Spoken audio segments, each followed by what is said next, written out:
Todd couldn't pinpoint when Sarah began pulling away, but the signs were unmistakable. It started with late nights at the office, more frequent and accompanied by flimsy excuses. Sarah's once bright demeanor had dimmed, replaced by anxiety that hung in the air like an unspoken confession. She seemed restless, her phone always within reach but turned away as if it held secrets too dangerous to share. One evening, while they sat together in their living room, Sarah's phone buzzed. Todd glanced at her, noticing the flash of a name, Jason. Her hand shot out, flipping the phone face down. It wasn't the first time he'd seen that name, but now it sparked a quiet rage within him. He pretended not to notice, but inside, the first seeds of suspicion took root. Days turned into weeks, and Todd's unease grew unbearable. Sarah often brushed off his questions with practiced nonchalance, her answers clipped and evasive. "Jason's just my boss," she said one night, as if that explained the sudden intimacy of her professional life. Her tone brooked no argument, but Todd couldn't shake the feeling that there was more to the story. The turning point came during a party at Jason's luxurious home, a sprawling estate that screamed wealth and power. Todd had never been comfortable at these events, feeling like an outsider among Sarah's high-achieving colleagues. Yet he decided to attend, hoping to catch a glimpse of what had drawn Sarah into this new world. The house was dazzling, its marble floors reflecting the soft glow of chandeliers. Sarah moved through the crowd with a grace Todd barely recognized, her laughter sounding foreign to him. He followed her with his eyes as she drifted toward Jason, who stood surrounded by a circle of admirers. Jason was magnetic, his confidence overwhelming. Todd noted how Sarah's face lit up as they exchanged words, her posture softening as if she were drawn into his orbit. Then it happened. Todd had turned away for a moment, accepting a drink from a server. When he looked back, his blood ran cold. Jason's hand rested lightly on Sarah's lower back, a touch that lingered a fraction too long. Sarah leaned into him, her face close to his as they whispered. And then, unmistakably, their lips met. It wasn't just a fleeting kiss. It was deliberate, passionate, and devastatingly public. Todd's grip on his glass tightened until he feared it might shatter. The world seemed to tilt as he struggled to process what he was seeing. Around him, the party continued obliviously, laughter and chatter forming a cruel soundtrack to his humiliation. He couldn't confront her there, not in Jason's domain. Instead, he retreated to a corner, his mind racing with questions. How long had this been going on? Was he the fool who had ignored all the signs? The kiss was an answer he hadn't wanted, but it was undeniable. As the night wore on, Todd's anger simmered beneath the surface, threatening to erupt. He watched Sarah move through the party, her interactions with Jason growing bolder. At one point, he saw her laugh at something Jason said, her hand brushing his arm as if they were the only two people in the room. It was a scene of betrayal so complete that Todd felt like an intruder in his own marriage. When they finally left the party, Sarah's demeanor had shifted. She was quiet, avoiding Todd's gaze as they climbed into the car. He didn't press her, the silence between them heavy with unspoken accusations. But Todd knew this was just the beginning. The kiss he'd witnessed had shattered their life together, and there was no going back. The next morning, Todd sat at the kitchen table, his fingers tapping rhythmically against the wood. His coffee sat untouched, the steam dissipating into the cool air. He had barely slept, replaying the events of the previous night on a loop. Every moment of that kiss, Sarah's lingering touch on Jason's arm, the tilt of her head, the way her lips moved against his, played out in excruciating detail. Each replay felt like another dagger to his chest. The sound of soft footsteps broke his trance. Sarah entered the kitchen, her hair tousled, her face weary. She looked at him and hesitated, sensing the tension that hung in the air like a storm about to break. "You're up early," she said, her voice light but cautious. Todd's jaw tightened. "Couldn't sleep," he said flatly. Sarah moved to the coffee machine, her back turned to him. "You should have stayed in bed. You looked exhausted last night." Todd let the silence stretch, watching her movements. Every small gesture, pouring coffee, reaching for the sugar, felt calculated as though she were avoiding looking at him. His chest tightened, the anger bubbling just below the surface. "I saw you," he said finally, his voice low and steady. Sarah froze. For a moment, she didn't turn around. The seconds ticked by, and Todd watched her grip tighten on the mug. Finally, she turned, her face carefully neutral. "What are you talking about?" she asked, her tone too calm, too practiced. Todd felt a surge of anger. "Don't play dumb, Sarah. I saw you last night. You and Jason." Her expression flickered, just for a moment, but it was enough. The mask cracked, revealing a glimpse of panic before she quickly composed herself. "Jason," she repeated, feigning confusion. "Todd, what are you even saying?" Todd slammed his hand on the table, the sharp sound echoing through the kitchen. "I saw you kiss him, Sarah. Don't insult me by pretending it didn't happen." Sarah flinched, her eyes darting to the doorway as though someone might overhear. "Keep your voice down," she hissed. "Do you want to wake the neighbors?" Todd let out a bitter laugh. "That's what you're worried about? The neighbors? Not the fact that you've been sneaking around behind my back with your boss?" "It's not what you think," Sarah said quickly, setting her coffee mug down with trembling hands. "I was drunk, Todd. It was stupid, and it didn't mean anything." Todd stared at her, his disbelief palpable. "Drunk? That's your excuse? You weren't drunk enough to stop yourself from wrapping your arms around him. You weren't drunk enough to laugh at his jokes all night like some love-struck teenager." Sarah's cheeks flushed with embarrassment, and she crossed her arms defensively. "You don't understand, Todd. It's not like I planned this. Things have been complicated." "Complicated?" Todd repeated, his voice rising. "Our marriage is complicated? Is that your justification for throwing away 10 years? For making a fool out of me in front of your colleagues?" Sarah's lips trembled, and for a moment, Todd thought she might cry.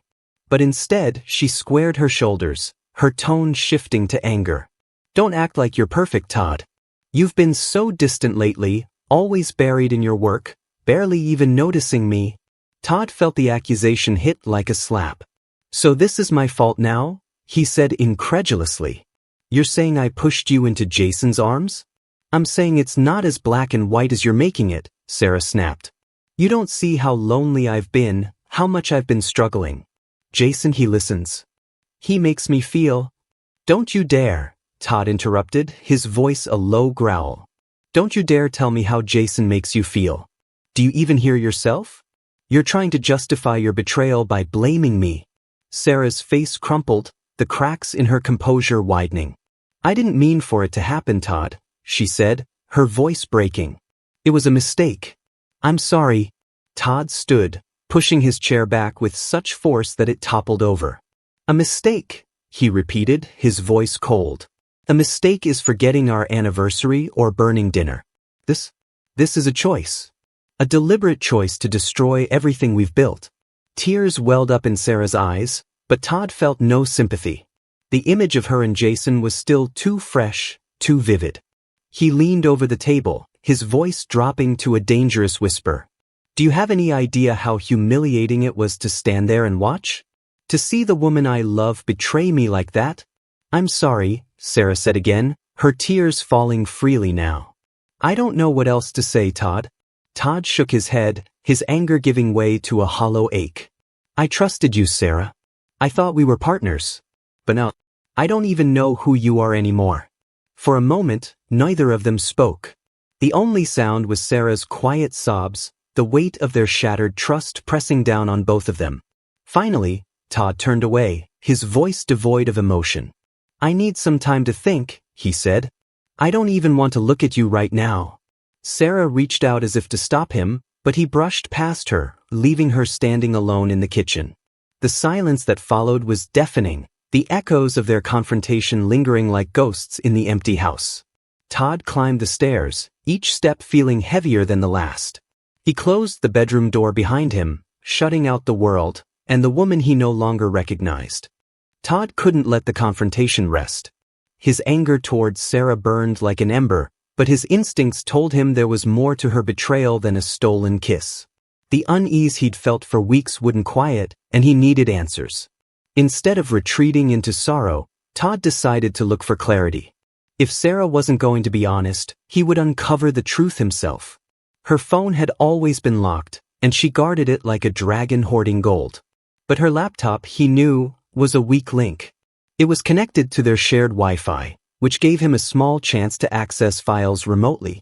Late one night, while Sarah was asleep in the guest room, a mutual decision after their explosive fight, Todd sat at his desk, the glow of his computer screen illuminating his determined face. He wasn't particularly tech-savvy, but Todd had friends who were. A quick search online and a call to an old buddy gave him the tools he needed to break into Sarah's email and cloud storage. His stomach churned as he opened her inbox, unsure of what he would find. He wasn't prepared for the flood of emails between Sarah and Jason that greeted him. The subject lines were cryptic at first: project approval, accounts summary, off-the-books discussion. But as Todd clicked through, the contents became clearer and darker. These weren't casual emails about work deadlines or team meetings. They discussed funneling funds through shell companies, diverting client investments into fake accounts, and cleaning up discrepancies. Each email was worse than the last, revealing Jason's elaborate schemes and Sarah's complicit role. One particular email chilled Todd to the core. Subject: covering our track. Jason, we can't afford mistakes, Sarah. If anyone finds out about the Cayman transfers, it's over. Shred everything we discussed last quarter and make sure the new client paperwork shows compliance. I'll handle the dummy accounts. Sarah, already on it. But we need to be careful about Todd. He's been asking more questions lately. I'll keep him off our trail. His name in her email felt like a slap. Not only was she betraying him emotionally, but now she was actively hiding criminal behavior from him. The financial misconduct was vast, implicating both Jason and Sarah in what looked like a multi-million-dollar fraud operation. Todd didn't stop there. The more he dug, the more evidence he uncovered. Financial spreadsheets buried in folders, digital copies of fake client agreements, even photographs of checks made out to offshore accounts. Sarah had been using their home printer to process some of the documents, leaving a trail that Todd meticulously followed. The weight of the discovery was crushing. It wasn't just about the affair anymore. This was criminal. Todd realized the severity of what he held in his hands. If he went to the authorities, Sarah's entire life could crumble. But how could he ignore what she'd done? How could he stay silent, knowing she was complicit in a crime that could ruin innocent lives? Todd's decision came late one night as he stared at the pile of printed evidence now spread across his desk. His love for Sarah had been obliterated by her betrayal, but this wasn't just about vengeance. It was about justice. Jason wasn't just a sleazy boss stealing someone's wife. He was a predator stealing from countless victims. Todd couldn't let it go. He started compiling a file, organizing every damning piece of information he'd found. It was meticulous work, arranging screenshots of emails, saving metadata that showed timestamps, and printing spreadsheets to highlight irregularities. He downloaded everything onto a USB drive as a backup, ensuring that no matter what happened, the truth wouldn't disappear. The final step was reaching out to someone who could help. Todd didn't trust Sarah, obviously, and he knew Jason had resources to cover his tracks. He decided to contact a friend from college who now worked for the FBI. It was a cautious conversation at first, Todd carefully testing the waters to see if his suspicions would be taken seriously. But once he revealed the extent of what he'd found, his friend didn't hesitate. "This is major, Todd," his friend said over the phone.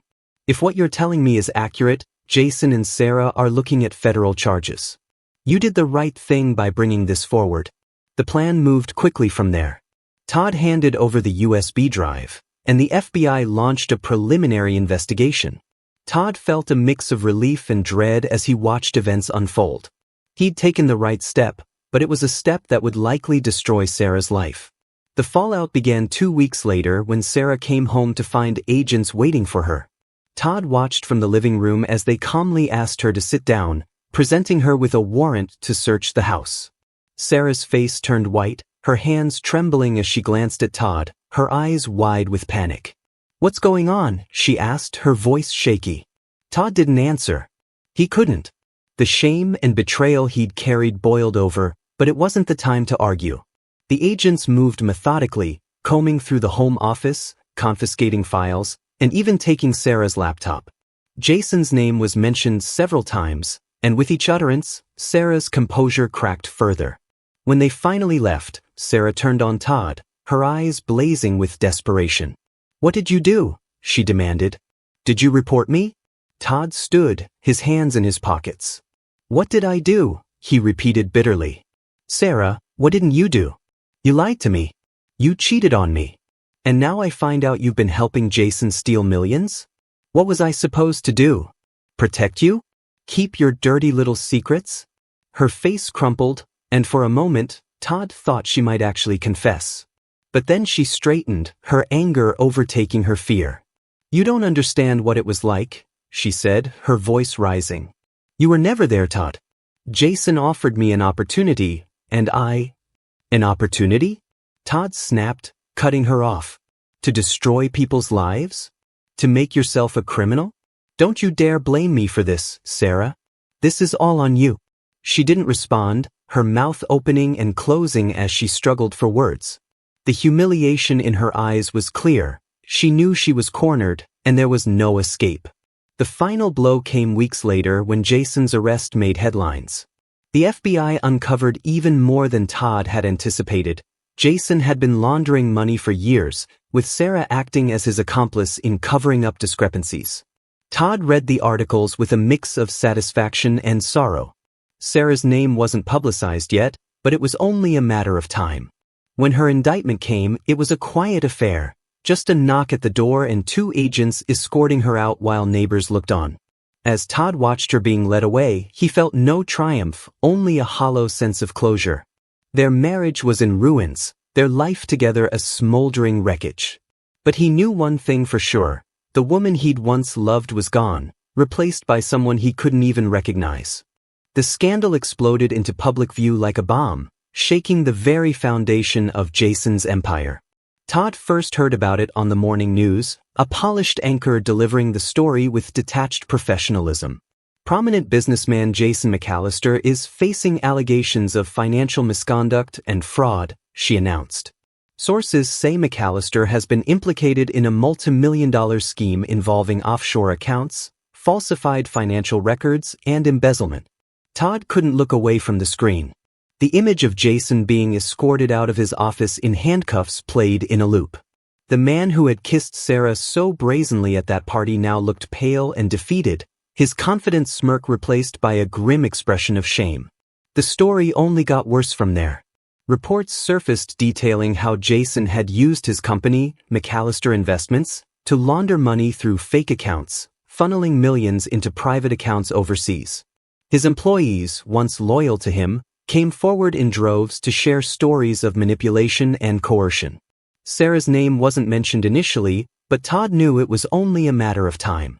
She had been Jason's right hand, his most trusted confidant, and her involvement wasn't going to remain a secret. The whispers started in the workplace almost immediately. "She must have known," Todd overheard one woman say as he walked by a cafe near Sarah's office. "I mean, she was his assistant, right? There's no way she wasn't involved."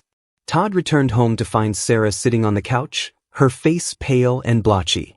She clutched her phone tightly, scrolling through news articles that detailed Jason's arrest and the collapse of his company. "They're going to find out," she whispered, her voice barely audible. "They already know," Todd said coldly, leaning against the doorway. Sarah's eyes filled with tears, but Todd felt no sympathy. He had spent too long grieving the marriage that she had destroyed. Her downfall was just beginning. A few days later, the inevitable happened. Sarah's name appeared in the news as one of Jason's co-conspirators. Though she wasn't arrested outright, she was implicated as someone who had facilitated Jason's schemes. The article didn't mince words, painting Sarah as a willing participant who had falsified documents and helped cover Jason's tracks. The humiliation was immediate and brutal. Colleagues who had once been friendly turned their backs on her. Todd had never seen her phone so quiet. No texts, no calls, just a deafening silence that mirrored her growing isolation.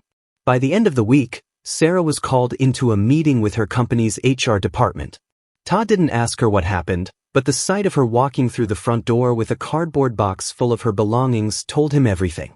She dropped the box on the kitchen table and sank into a chair, her face buried in her hands. I lost my job, she said, her voice cracking. They said they had no choice. The scandal is too big. Todd sat across from her, his expression unreadable. What did you expect, Sarah? That they'd keep you on while your name is plastered across every news site in the city? I didn't mean for this to happen, she said, tears streaming down her face. I was just trying to save it, Todd snapped, cutting her off. You weren't trying to do anything but help Jason line his pockets. Don't act like you're the victim here. Sarah looked up at him, her eyes wide with desperation. I made mistakes, Todd. But I didn't think it would go this far. I didn't know. Stop lying, Todd said sharply. I've seen the emails, Sarah.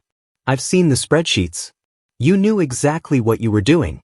The only thing you didn't count on was getting caught. The words hung in the air like a death knell. Sarah didn't respond, her silence an admission of guilt. The fallout wasn't limited to Sarah's career. Todd soon noticed how their neighbors began avoiding them, their polite greetings replaced by awkward glances and whispered conversations. At the grocery store, he overheard a couple discussing Sarah in hushed tones. She's the one who was helping Jason McAllister, the woman said. Can you imagine being married to someone like that? Todd clenched his jaw and walked away, the weight of their judgment pressing down on him. It wasn't just Sarah's reputation that had been tarnished, it was his too. Meanwhile, Jason's downfall was swift and merciless. His assets were frozen, his company dismantled, and his once loyal clients filed lawsuits to recover their losses. Every aspect of his carefully curated life fell apart.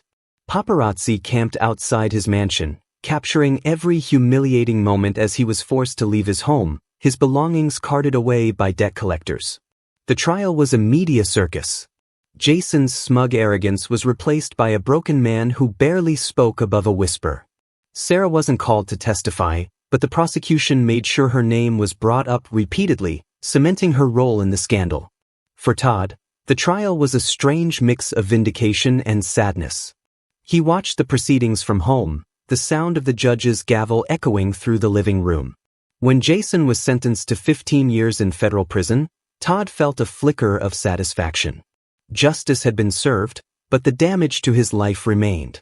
Sarah, on the other hand, couldn't escape the consequences. Her former friends and colleagues ostracized her completely. Job interviews ended the moment her name was mentioned. She was radioactive, a pariah in the professional world. The final blow came when Todd served her with divorce papers. It wasn't a decision he made lightly, but it was one he knew was necessary. I can't do this anymore, he said as he handed her the papers. I can't be married to someone who destroyed everything we built. Sarah stared at the papers, her hands shaking. Todd, please. I'll do whatever it takes to make this right. I can fix this. It's too late, Sarah, he said, his voice firm. You made your choice. Now I'm making mine. As she signed the papers, her tears smudging the ink, Todd felt a strange sense of relief. The chapter was finally closing, and he could begin rebuilding his life without the shadow of Sarah's betrayal looming over him. The scandal left scars that would take years to heal, but Todd knew one thing for certain. He was free.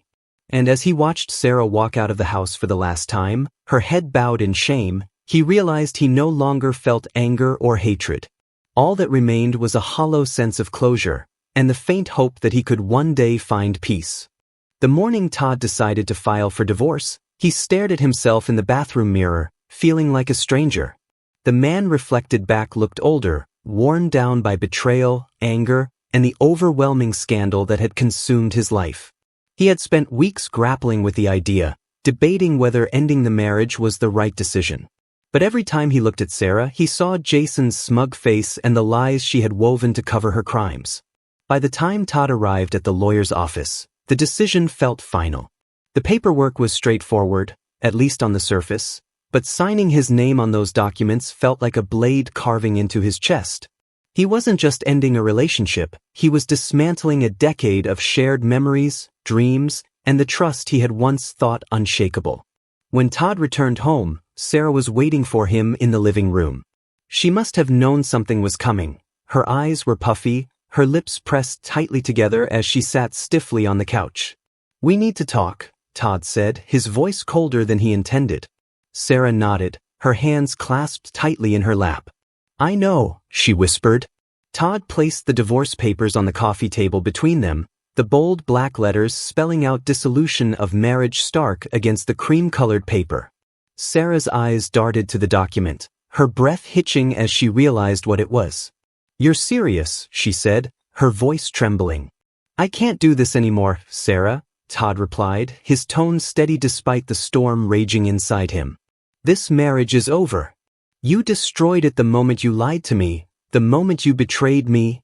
I didn't mean for any of this to happen." Sarah's voice rose, her desperation spilling over. "I was stupid, Todd. I know that. But we can fix this. We can go to counseling. We can fix this?" Todd cut her off, his voice sharp. "How do you fix stealing money? Lying to your husband? Sleeping with your boss?" Sarah flinched, tears spilling down her cheeks. "It wasn't like that. I wasn't. Jason didn't mean anything. It was a mistake." Todd let out a bitter laugh. "A mistake? One mistake is something you regret immediately. You carried this on for months, Sarah. Maybe longer. You lied to my face, and you thought I'd never find out." Sarah leaned forward, her hands outstretched as if to reach for him. "Please, Todd. I love you. I'll do anything to make this right. Do you even hear yourself?" Todd snapped, pulling back from her touch. "You don't love me, Sarah. If you did, you wouldn't have done any of this. You wouldn't have kissed Jason. You wouldn't have helped him commit fraud." Her shoulders shook as she sobbed, but Todd didn't waver.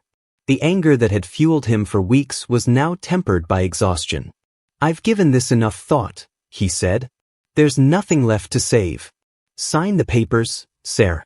Let's end this with whatever dignity we have left." "Dignity?" Sarah laughed bitterly through her tears. "Do you think this is dignified? That I'm not humiliated enough already? Everyone hates me. I've lost my job, my friends, everything. I only have you, Todd. Please don't take that away from me." Todd's resolve faltered for a moment as he saw the raw pain in her eyes, but then he remembered the months of lies, the emails he had uncovered, the headlines that had dragged their lives through the mud. "You did this to yourself," he said softly but firmly. "I won't be your crutch. I can't be." He stood and left the room, unable to bear the sight of her any longer. Over the next few days, Sarah delayed signing the papers, clinging to the hope that Todd would change his mind. But Todd knew better. He moved out of the house temporarily, leaving her alone with her thoughts and the silence that had come to define their once vibrant home. On the day Sarah finally called him, her voice was hoarse from crying. "I'll sign them," she said, her tone hollow. "But can we talk? One last time?" Todd hesitated but agreed.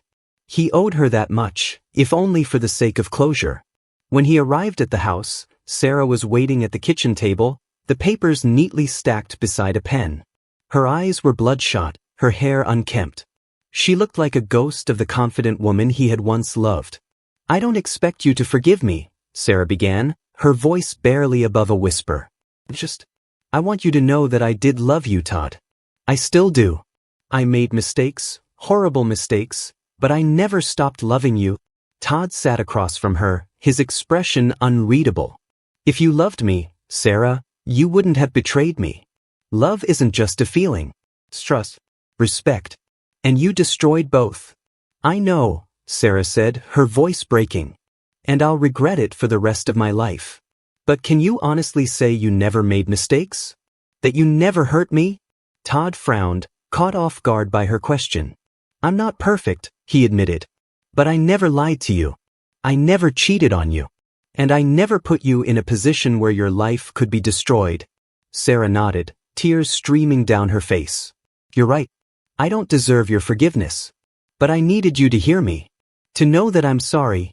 Todd didn't respond immediately. He glanced at the divorce papers, then back at Sarah. "I hear you," he said finally. "But this doesn't change anything. We're done, Sarah." Her hands trembled as she picked up the pen and signed her name. The finality of the moment hit both of them like a freight train. When she set the pen down, she looked at Todd one last time. "What happens now?" she asked, her voice small. Todd stood, picking up the papers. "Now I move on. And you figure out what kind of person you want to be." He left the house without looking back, the signed divorce papers tucked under his arm. The divorce was finalized within weeks, but the emotional scars lingered. Todd spent months processing the betrayal, the humiliation, and the loss of a future he had once envisioned so clearly.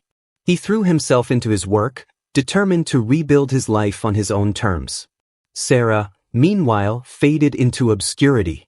The scandal had ruined her reputation, and she struggled to find steady work. Her former friends avoided her, and even her family distanced themselves from the mess she had created. For Todd, the divorce wasn't just an ending. It was a beginning. A chance to reclaim his life and start anew. The pain would never fully disappear, but each day brought a little more clarity, a little more strength. By the time the ink dried on the final settlement, Todd felt something he hadn't experienced in months: peace. He had lost a marriage, but he had found himself. And for the first time in a long time, that was enough.